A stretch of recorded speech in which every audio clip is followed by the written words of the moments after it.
Kok bisa sih? Udah kan? Dipakai balis. Minggir dulu. Udah belum? Ya, udah. Udah, Liz, udah. Oke, Assalamualaikum warahmatullahi wabarakatuh. Waalaikumsalam. Waalaikumsalam warahmatullahi wabarakatuh. Here I will presentation about the syllabus. And the first material will be delivered by me.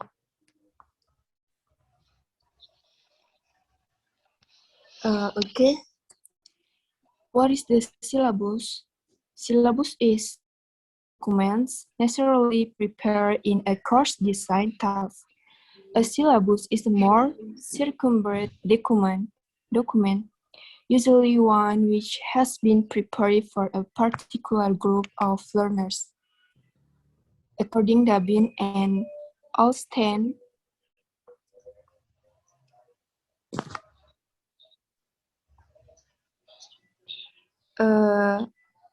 definition of syllabus. Curriculum and syllabus are two major documents necessarily prepared in a course design. In other words, a syllabus is more specific and more centered than a curriculum, and a curriculum may contain a number of syllabi. A curriculum may specify only the goals, what the learners will be able to do at the end of the instruction, while the syllabus specific content of the lesson use the lead to learners to achieve the goals according current key.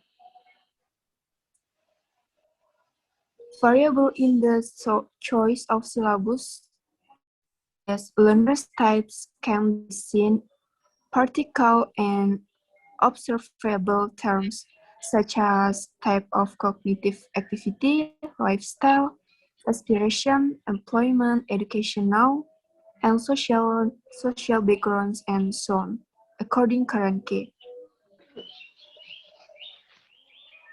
Okay, and the next material will be delivered by Clarissa.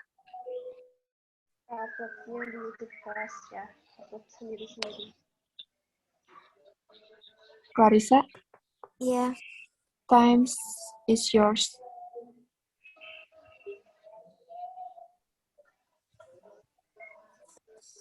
Types of English syllabus. 1. The structural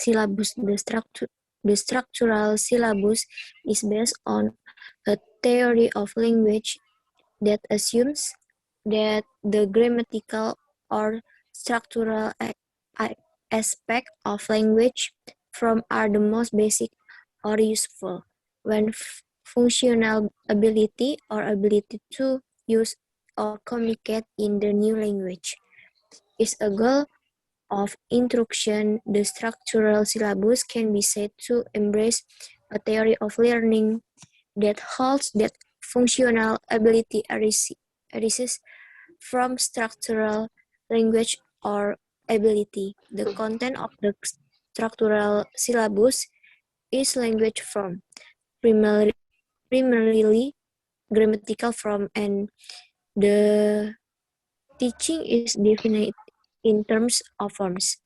Although the definition of language form and the most appropriate grammar to use in pedagogy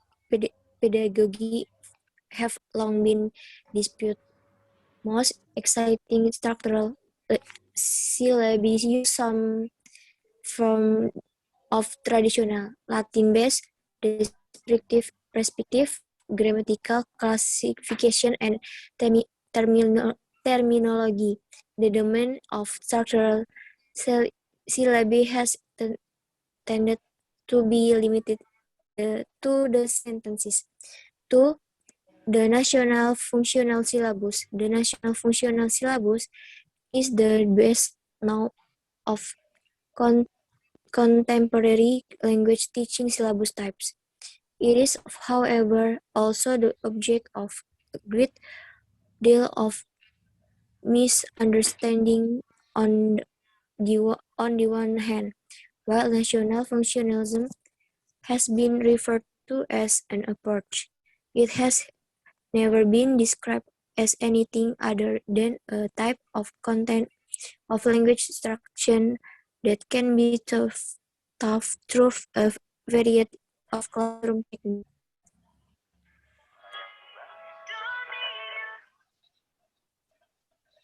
3.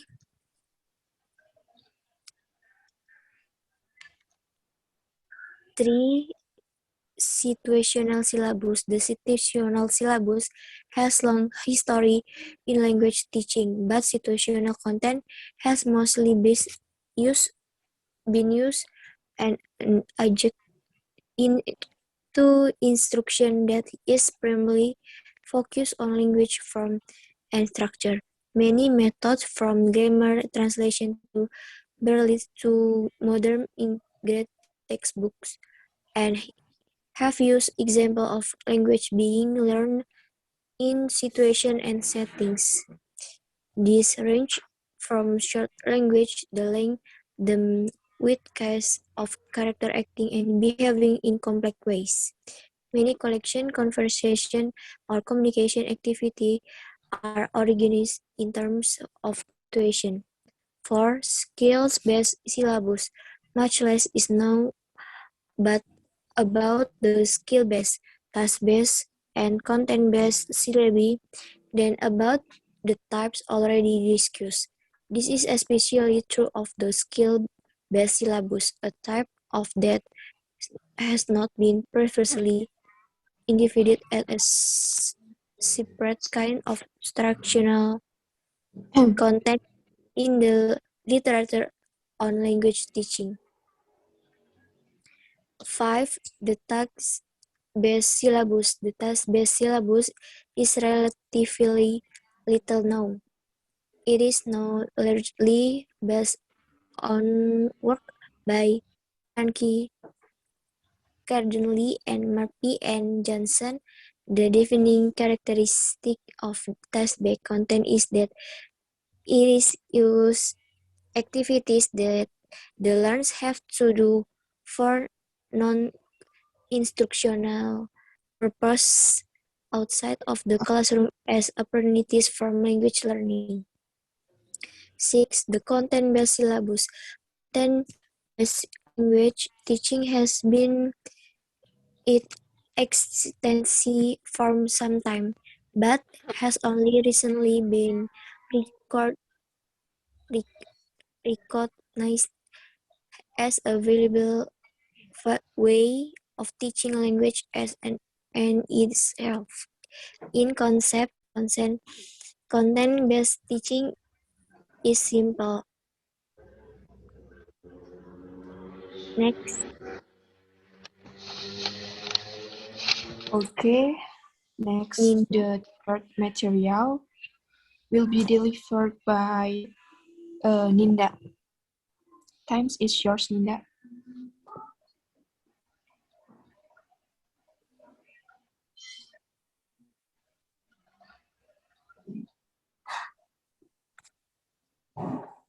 Ninda.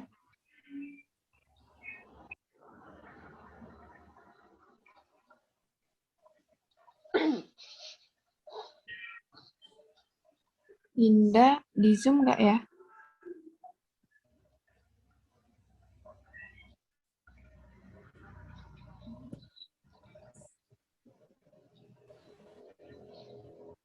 Hai Ninda.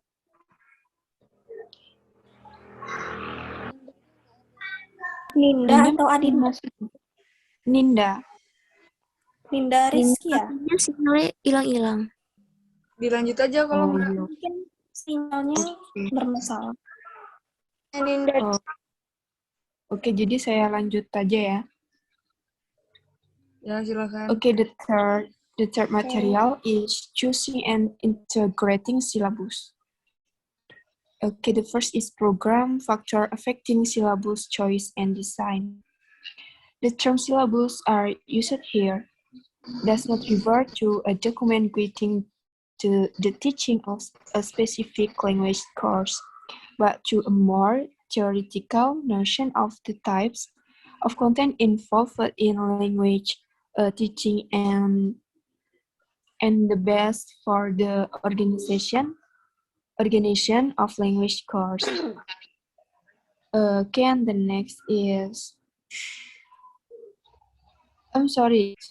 In the program factor affecting syllabus choice and design, any program factors affecting syllabus choice and design, and the second is teacher factor affecting syllabus choice and design, and the last is student factors affecting syllabus course and design. Oke, Halo, Liz.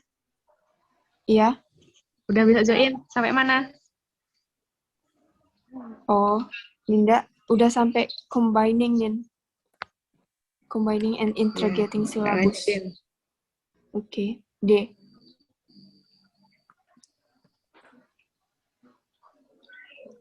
Combining and integrating syllabus types. Throughout this monograph, syllabus types have been discussed more or less ideally and independently, treating each as if it were the sole type being used in instruction. In practice, however, few instructional programs rely on only one type but combine types in various ways. A distinction exists between combination and integration, although it is not absolute. Combination is inclusion of more than one type of syllabus with little attempt to relate the content types to each other. Next.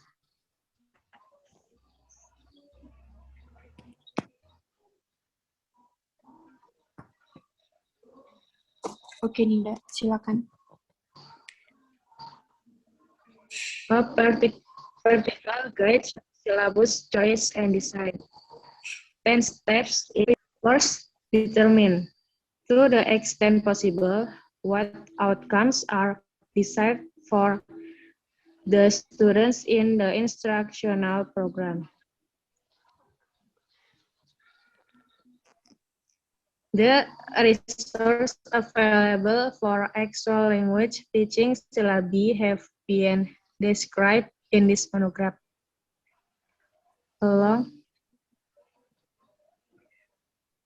Along with some of the constraints on choosing and combining them.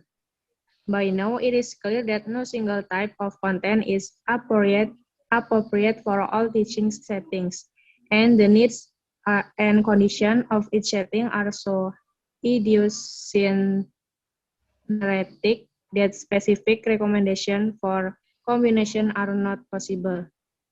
In addition, the process of designing and implementing an actual syllabus warrants a separate volume. This is the 10 steps in preparing a practical language teaching syllabus. First, determine, to the extent possible, what outcomes are desired for the students in the instructional program. Second, rank the syllabus types presented here as to their likelihood of leading to the outcomes desired. Third, evaluate available resources and expertise. Fourth, rank the syllabus relative to available resources. Fifth, compare the list made under number 2 and 4.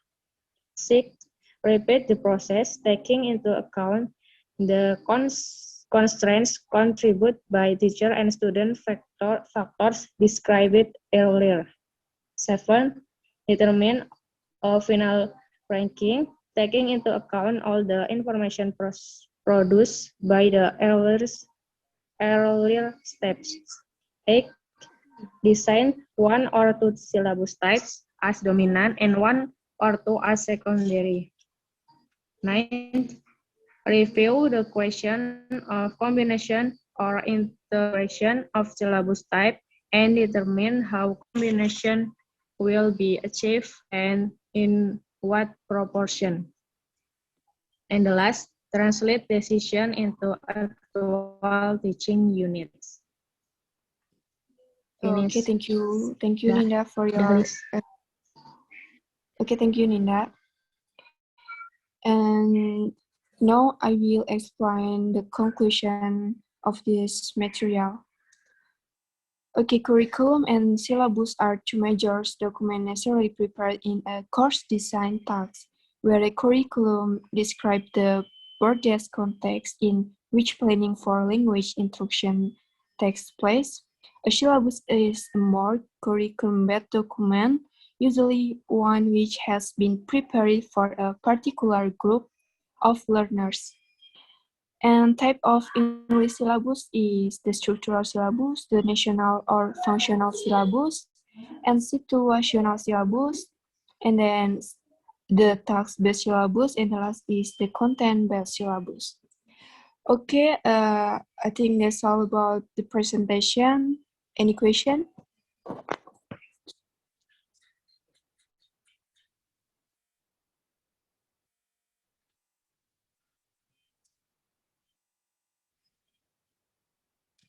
Any question?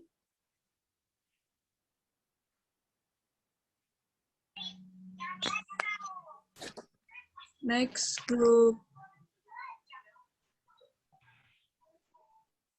Okay. Thank you so much. Wassalamualaikum warahmatullahi wabarakatuh. Waalaikumsalam warahmatullahi wabarakatuh. warahmatullahi wabarakatuh.